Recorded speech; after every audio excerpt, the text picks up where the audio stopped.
Well, that weekend was about as bad as it can get. Just a terrible weekend for the Atlanta Braves. We'll discuss all that. I'll basically rant on just how bad it was, and we'll get into some positives happening down on the farm where the pitching down there is looking outstanding. We'll discuss all that on today's episode of Locked On Braves. So let's get into it.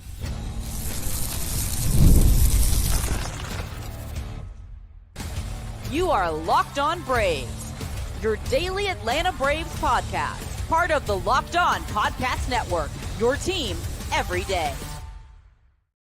Hey, and welcome back to Locked On Braves, part of Locked On Sports Atlanta, where we cover your favorite Atlanta sports teams each and every day. I am your host, Jacob Mastriani. You can follow me on social media at ShortstopBall. Make sure you check out the podcast there as well at LockedOn_Braves. You're new and watching on YouTube, hit that subscribe button, hit that thumbs up button as well to help support us here at Locked On Braves. You're listening on the audio version. Thank you so much for your support. If you would leave me a 5-star review on Apple, Spotify, wherever you listen to your podcast. And if you're an everydayer, let me know down in the comment section below. I love reading all those, and even those who hit me up on social media and send me a tweet and use the hashtag everydayer. I appreciate that as well. Thank you so much for your support here at Locked On Braves, even in these tough times that we're living in right now with the Braves playing some of the worst baseball that I've seen them play in a long time, especially in the two games over the weekend, which we'll get into on today's podcast. And it is a Minors Monday, even though I know we're recording this live on Sunday. And thank you so much for those who have joined in here to pile on with how bad it's been. Frankie Torres,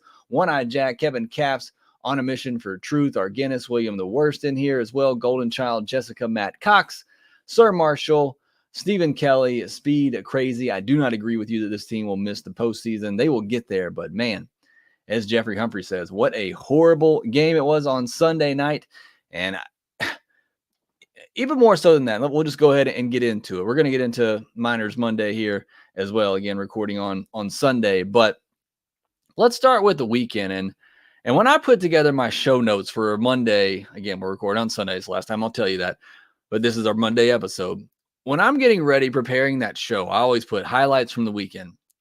You know what? There were no highlights from this weekend. This was just terrible. I mean, the Braves have played some bad games this year, and I get it. They're 26-16. I have to preface all this with saying I am not worried about the long-term look of this team. I know some of you are. I know some of you are ready to throw in the towel. I get that. You know, you be a fan how you want to be a fan. I'm not going to tell you how you should think or feel about this team. I'm just telling you, for me, it's a tweet from Dayton from Nebraska, who's a great follow on Twitter. He says, I'm not worried about the long-term fate of the 2024 Braves. That's exactly where I am. But right now, in this moment, the vibes are most definitely off. And again, I'm quoting that from Dayton from Nebraska on Twitter, because that's how I feel. I am not worried about the long-term fate of this 2024 Braves team. They will make the postseason, and it'll all just depend on how they're playing at that time. But right here, in this moment, right now, this is not a great team. As I said in the headline of this podcast, I believe they are. I believe they will be a great team. Right now, they are not. Right now, they are hard to watch. And I never thought I would say that about this Braves team that is so exciting, so much talent. But they're hard to watch. I mean, I'm watching every game. I'm right there with you. I'm going to turn in to every game because this is my team and I have to talk about them every day. But it is just really difficult to watch this team at the moment. I'm sure there were some stretches maybe last year. I believe there was a stretch towards the end of May last year where this team was a little bit, kind of hard to watch at times. But I just honestly cannot remember a stretch like this for this Braves team in a while. Maybe going back to the 2021 season that was so frustrating. I know everybody likes to think about the World Series that we won that year, and why shouldn't you? It was a lot of fun and awesome. But that season was just so frustrating because they just could not get it going consistently until they finally did and ran it all the way to the World Series, which, should maybe help Braves fans right now that are ready to jump off the ledge a little bit. But it's not a fun team to watch. And how can that be the case when you have somebody like Ronald Acuna Jr., you have somebody like Michael Harris, you have somebody with the power of a Matt Olson? I know Riley's out. How can it be? How can that be the case that you have a team with this much talent, this much young, exciting potential, and they are not fun to watch right now. It is just, you're not seeing much of anything to get you excited at the moment. And again, at the moment, I have to continue to emphasize this because I know there are people on here who are I've already had people in the chat tell me, this team's terrible. They're not going to make the postseason. I am not in that boat. And again, I'm not here to tell you shouldn't be, or I'm not going to tell you how to be a fan or how you should handle your emotions of a 162 game season. But I do agree that right now, in this moment, and this moment has gone on for far too long, this is not a good team. But again, we are in the middle of May, getting towards the late side of May. And we know this team typically turns things around in June and when things warm up. I am not in any way saying that this team cannot still be great, cannot accomplish everything that they need to this year. But right now, it is getting really hard to turn this team on. I'll be straight honest with you. It is difficult. There doesn't seem to be a lot of fight in them at the moment. And I just don't have a lot of confidence in them at the moment, even in the game on Friday. And I tweeted it after Friday's game. And this is a rant. This is purely a rant. You're not getting a lot of analysis from me in this first segment on this one. I apologize. This is just a rant about where the team is right now. I tweeted after Friday, that was the worst game that I feel like the Braves have played all year, just because of the fact that, Max Fried didn't have as good stuff. He didn't make it through the fifth inning, but the bullpen came in. And you want to talk about maybe the only positive to take away from this weekend is the job that the bullpen did coming in relief of Max Fried and giving this team a chance to win. But that would require this offense to actually function like an offense. And they never did. They scored one run in the first inning, and it felt like it. It felt like it from the beginning. They had second and third, nobody out against Matt Waldron, a guy with an ERA over 5. And here it was. It felt like the moment that this Braves team was going to break out. And they got one run and nothing after that. That, to me, that game Friday, I know Sunday was ugly. Look, I kind of expected it. It's Elder going up against a top 10 offense, facing Yu Darvish, who is pitching out of his mind right now. I expected that in that game. Fridays is the one that frustrated me the most. And it is the game that, to me, it just leaves me with a sour, bad taste in my mouth. Maybe you like sour stuff. I don't. I didn't like it. It was terrible because there was so much promise to start the game. Your bullpen did such a good job to give you a chance. And it just felt like there was no fight in that offense the rest of the game after that first inning. And that, to me, was just, it's really a shame. Because never, in the last several years have I really sat here late in the game and thought, this team doesn't have a chance in a 2-run game. And look, I'll be honest. I thought they had a chance. They had second and third late and weren't able to come up, with a run. They had chances, but I just don't have a lot of confidence in this team getting it done right now. And I see people, talking about, what can they do? Who can they bring in? What can you do? You can't. Who are you going to replace? I mean, it is what it is. And again, I have to keep prefacing, this team's going to be fine. They're going to win a lot of games. They're going to get to the postseason. I'm not worried about the long-term future of this team. But you look at this lineup right now, up and down. Acuna, 689 OPS. Albies, 754 OPS. Ozuna, a 1004 OPS. It's an outlier for the rest of the team. Olsen, 718. Arcia, 668. Harris, 668. Zach Short's in there right now. Kelnick, 642. And obviously Trump in there with Travis d'Arnaud's out. Travis d'Arnaud and Marcell Ozuna are the only two players with an OPS under 800 right now.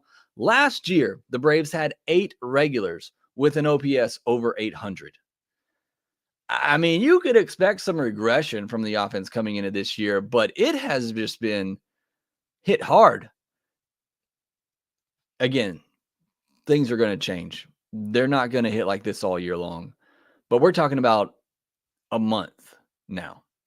I take it back to the April 20th date where really this offense started to hit a wall.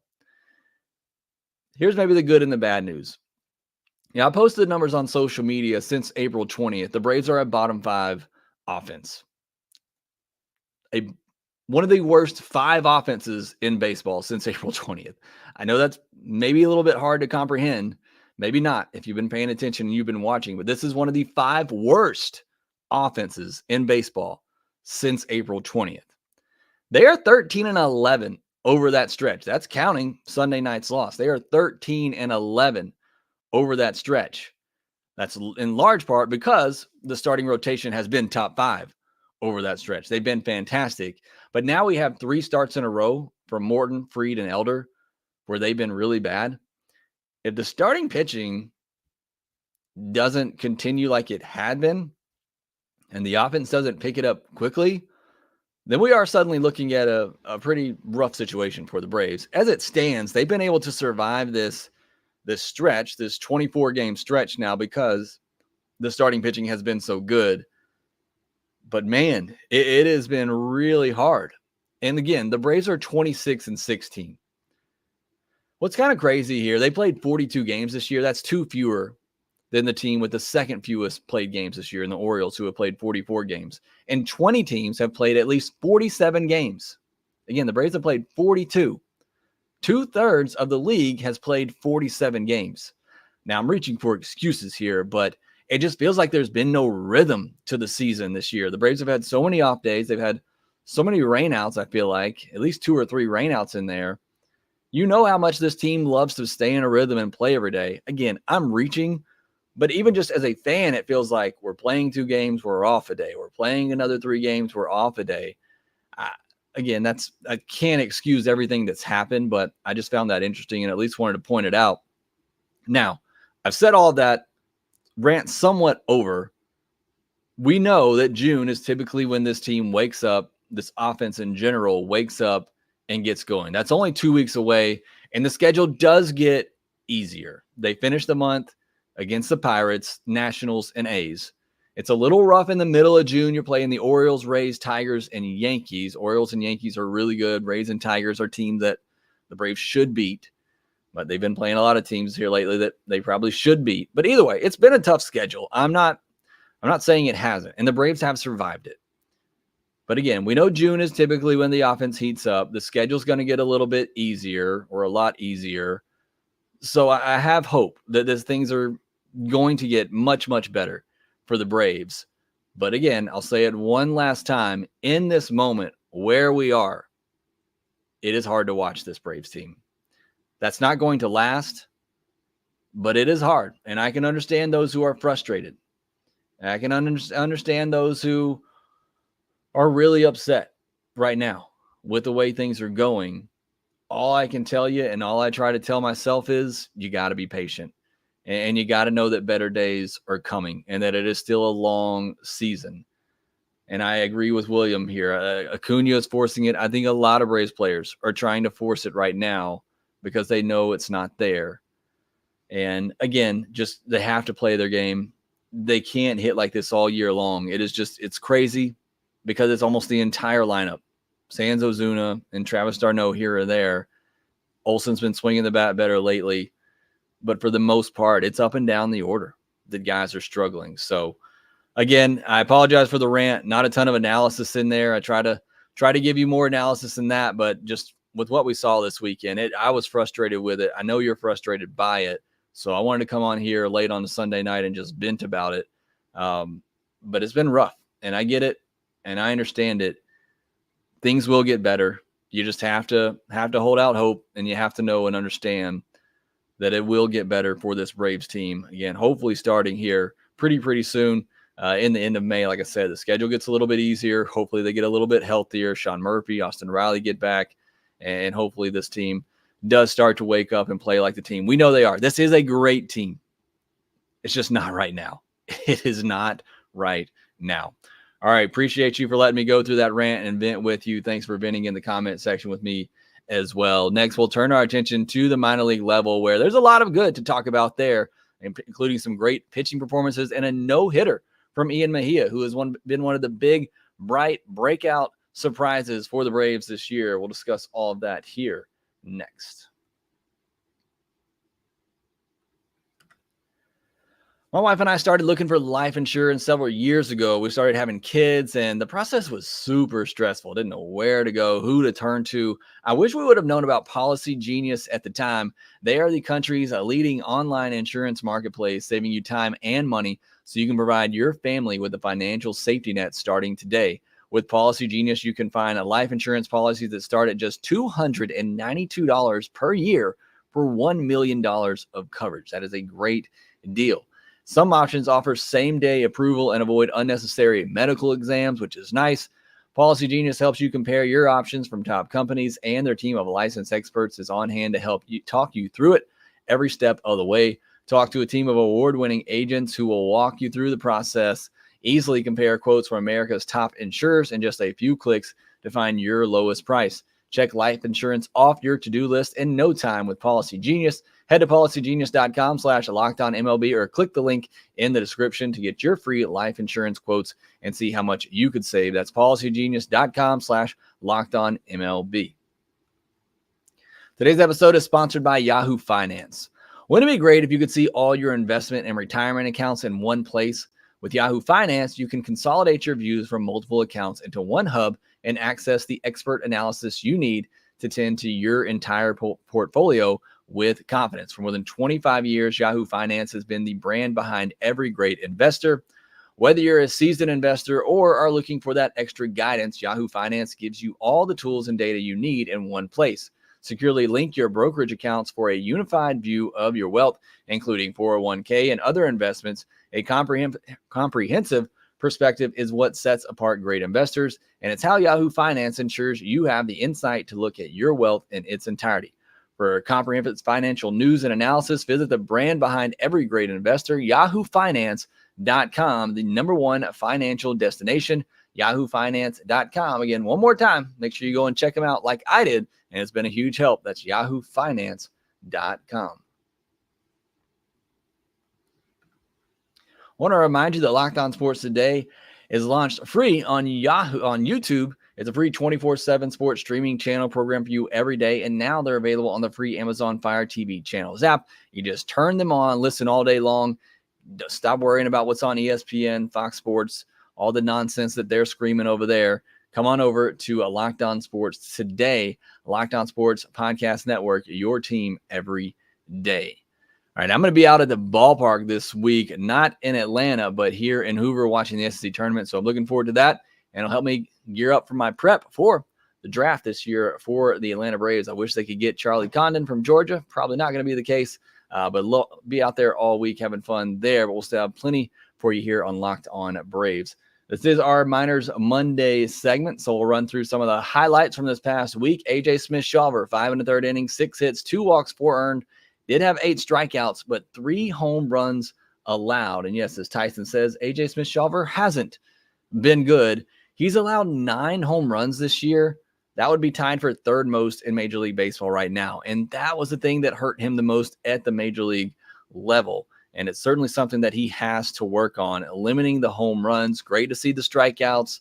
He's been better, but the home runs still remain an issue. Hurston Waldrop, though, he is starting to figure some things out at Double-A. 8 innings, 6 hits, no walks from Hurston Waldrop. That's huge to see. He did hit a batter, not great, but just 1 earned run and 8 strikeouts. Spencer Schwellenbach says Spencer Schwellenbach pitched 6 innings, 3 hits, 1 walk, no earned, and 9 strikeouts in his first start at Double-A. Waldrop and Schwellenbach pitched in a doubleheader. That was a rough doubleheader for the other team, as both of those guys were really, really good. Owen Murphy had a couple of just so outings, but he was back at it this time. 6 1/3 innings, 3 hits, no walks, no earned, and 11 strikeouts. He now has 60 strikeouts in 41 innings pitched this year, a 1.54 ERA and a 0.73 whip. When does he get called up? Still just 20 years old. They just called up Schwellenbach. I can't imagine that Owen Murphy would be too far behind him with the way that he's pitched so far this year. Nacho Alvarez, just 2 for 15 this past week. Did have a double that was about 2 feet away from getting out, but did have 5 walks still, 6 strikeouts, 2 stolen bases. Cade Keeler, 4 2/3 innings, 6 strikeouts, just 3 hits allowed and 1 earned run, but 6 walks. That's not great. Drew Hackenberg, 4 2/3 innings, 5 hits, just 1 walk. He had been struggling with the walks lately, so good to see him get that down. He didn't allow an earned run and struck out 4. Those are your top prospects. Moving through each level now. Ed Gwinnett, Forrest Wall, 10 for 25, 2 doubles, 2 home runs, 6 walks, 3 stolen bases. Is he the missing piece for this Atlanta Braves offense? I'm half joking, but man, Forrest Wall, what else does that guy have to do to just get an opportunity at some point? I mean, I'm not saying the Braves need to make a change there, but he's crushed it both of the last 2 spring trainings. He crushed it at AAA all last year. He is crushing it at AAA right now. I mean, he has just been fantastic. He has done everything that he can possibly do to show a team that he deserves an opportunity. Again, I don't know where the Braves putting him. You're not going to start him over Acuna. You're not going to start him over Michael Harris. I don't think they're ready to just pull the plug on Jared Kelenic and Adam Duvall in left field. But again, just props to Forrest Wall. He has done it. Again, Sir Marshall says hot take Wall over Kelenic. I mean, like I said, I don't think they're ready to pull the plug on that right now. But again, just a credit to Forrest Wall. He's done everything that's been asked of him. There's not really much else that he can do at this point except just wait for his chance. Eli White is back as well. 8 for 22 this past week, 2 doubles, 4 walks, 2 stolen bases. The Braves are set as depth as the outfield goes with Wall. Eli White's back up there now. JP Martinez has had a good year. They have some really good depth in the outfield. Phillip Evans, 5 for 18 this past week with a couple of homers and 3 walks. And then on the pitching side, Zach Logue, 6 innings, 1 hit batter, no walks, no earned, and 8 strikeouts. He's a 9th round pick by the Blue Jays in 2017. He's pitched in 8 games this year, made 5 starts, a 2.16 ERA, a 0.96 whip, and 38 strikeouts in 33 1/3 innings. Could he possibly get a chance in the rotation at some point? He's been really good so far this year. Next, we'll go down to Mississippi, where Gilbert Sanchez was 6 for 11 this past week with 2 doubles. Drake Baldwin, 5 for 19 with a double and 2 homers. Ian Mejia, we're getting to the highlight of the week, a 7-inning no-hitter. That's a complete game. It was a doubleheader. They were only playing 7 innings. Not only was it a no-hitter, he didn't walk 2, hit a batter, but he struck out 11. And I watched the final inning of that game. He could have had a couple of more strikeouts in that inning. I thought he had a couple of calls that didn't go his way, one of them that led to another one of those walks. But he's been outstanding this year. 8 games started, a 1.69 ERA, a 0.94 whip, 54 strikeouts, and 42 2/3 inning. He has been the breakout player for the Braves so far this season. It is still early, but man, what a start to the year for Ian Mejia, who looks really, really good. Parker Dunshee, 2 innings, no hits, no walks, 3 Ks, and 1 save. Moving down to Rome. Before we do, though, I see a lot of good comments and questions over here in the comment section. I'm going to get to those in the final segment. But moving on to Rome, my guy, Kevin Kilpatrick, 9 for 20, a double, a homer, 2 walks, 2 stolen bases. He's slashing 304, 358, 446 with 11 doubles, 2 homers, and 12 steals this year. Not somebody that's showing that he can walk a lot right now, but at least he's cutting down that strikeout rate that had been way too high. The at-bats, plate discipline hadn't been great, but now we're seeing him make much better contact. Not a great sentence there. But I love Kevin Kilpatrick. I said it the day he was drafted. It's just a toolsy type of guy that if he can put it all together, kind of similar to Isaiah Drake, who, again, isn't looking great right now, but a lot of tools, a lot of athleticism, and Kevin Kilpatrick seems to be figuring some things out. Speaking of figuring some things out, EJ Exposito. If Ian Mejia is the breakout pitcher so far in the Braves minor league system, EJ Exposito is certainly the breakout hitter. 7 for 20 this past week, 3 doubles, a homer, a stolen base. He's slashing 308, 371, 663 with 10 doubles, 9 homers, and 11 stolen bases. Go snatch him up in your dynasty leagues. He is off to an incredible start. And my guy, Ambioris Tavares, 7 for 19, no extra base hits, although power hasn't necessarily been the problem for him. Contact has been the problem. 2 walks to just 5 strikeouts this past week, 3 stolen bases. He had 2 games this week in which he didn't strike out. Coming into last week, that had only happened once all year. And we know the issue with Ambioris Tavares. It's a 40% strikeout rate. But I so badly am cheering for him to figure it out offensively because I love his glove. It's the best glove in the system in my mind. If he can figure it out at the plate, the Braves have their shortstop of the future. If you don't believe that's Nacho Alvarez, and I'm not saying I don't, but defensively, as I'm a defensive player, defensive person, I'm really cheering for Ambioris Tavares. So I'm hoping that this 1 week where the strikeouts were down, I'm hoping that continues. Sabine Ceballos also at Rome, 5 for 12, 2 doubles, 3 walks. Adam Dabrowski, 6 for 19 with a homer and 3 walks. On the mound, Riley Frey, 6 innings, 4 hits, 1 walk, 1 earned, 5 strikeouts. Corey Wall, 2 2/3 innings, 2 hits, an earned run, and 5 strikeouts. Giancarlo Lara pitched 1 scoreless inning, gave up a hit, didn't walk anybody, didn't strike out anybody, but then it got cut short due to rain. So hate that when that happens, but only 1 inning from Lara this past week. At Augusta, Jace Grady, 9 for 23 with 3 doubles, 3 walks, and 3 stolen bases. He is slashing 303, 384, 462 so far this year. Drew Compton, after his hot start, he really cooled off, but then picked things back up this past week, 5 for 16 with a double, 2 walks, and a stolen base. Adam Meyer, I told you all about him while he was injured. Been looking forward to seeing what he could do this year. This past week, 6 innings, 3 hits, no walks, no earned, 8 strikeouts. This is the guy who was coming off injury, major injury, Tommy John, missing a lot of time. And so far in 7 starts this year, 34 innings, he's walked just 6 batters, a 1.12 whip, a 3.44 ERA, and 33 strikeouts. He's been very impressive coming off injury. Garrett Bauman's been impressive as well this year, 6 innings, 3 hits, 1 walk, no earned, and 4 strikeouts. And Didier Fuentes, hopefully I'm saying that right, but he's been good as well. 5 innings, 2 hits, 2 walks, 1 earned on a solo homer, and 3 strikeouts. And then finally, very quickly at the FCL level, Junior Garcia, 7 for 18 with a double and a homer. John Estevez, 5 for 17 with 2 doubles, a triple, and a homer.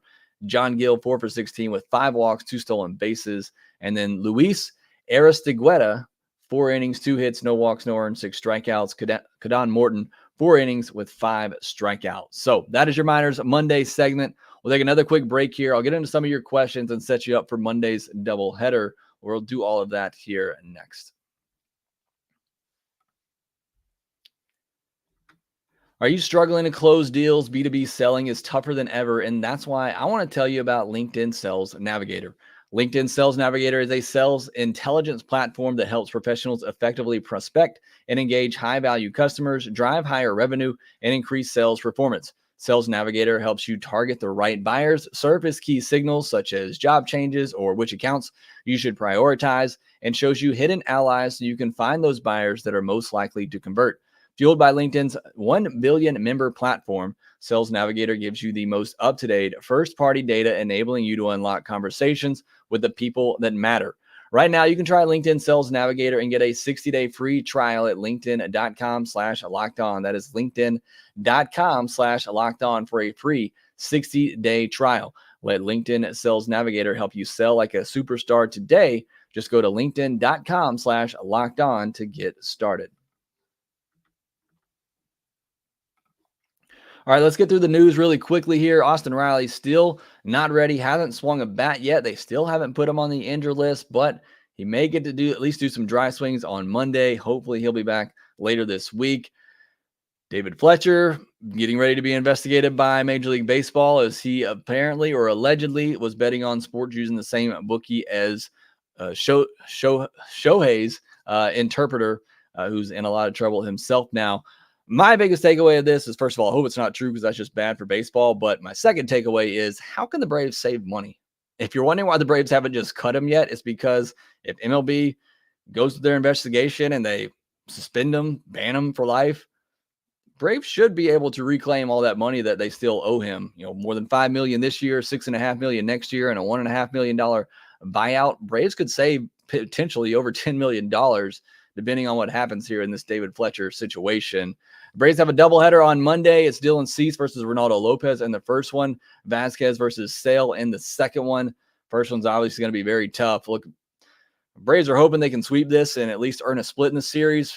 The way the offense is, you need Lopez and Sale to be great. I did wonder why they didn't push one of these guys back and maybe call up somebody to pitch, because now I don't know what they're going to do on Thursday. They're either going to have to find a way to bring up a spot starter or go with the bullpen game on Thursday. But either way, all that aside, I just need to see them play some good baseball on Monday, because we did not get to see that at all over the weekend. Got a lot of comments here, some questions I wanted to get to. Uncle Jimbo with some positive vibes says Braves will be in first place by July. I don't know that it'll be that quickly. We did a podcast on Friday. That was one of the questions that was asked on our mailbag podcast, actually Thursday night. You want to go back and give that a listen? I would appreciate it. I do think the Braves will get back in first place. I think it'll be in August. Joe Reese says, Jake, who do you call up to take Bryce Elder's spot and send Elder down? I don't know that they're going to do that, but I mean, I don't know. I mean, Alan Winans, Darius Vines, Dylan Dodd all had pretty rough starts this past week.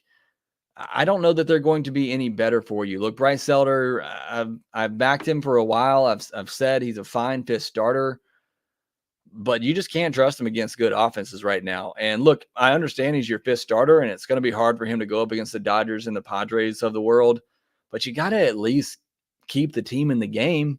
And he didn't do that against either of those teams. So, AJ Smith-Shawver, I don't think is ready yet. I don't know who you're replacing him with that's going to be that much better. If you know, let me know. If you know who should be replacing Bryce Elder right now that you have more confidence in, let me know. Look, I like Alan Winans. I like Darius Vines. I think they're fine, but I feel the same way about Bryce Elder. I think he can be just as fine in the right matchups as those guys can be. And I think AJ Smith-Shawver just needs more time to work on things. So unless they're calling up Ian Mejia from AA and giving him a chance, or like I said earlier, maybe Zach Logue deserves an opportunity at this point with the way that he's pitched at AAA.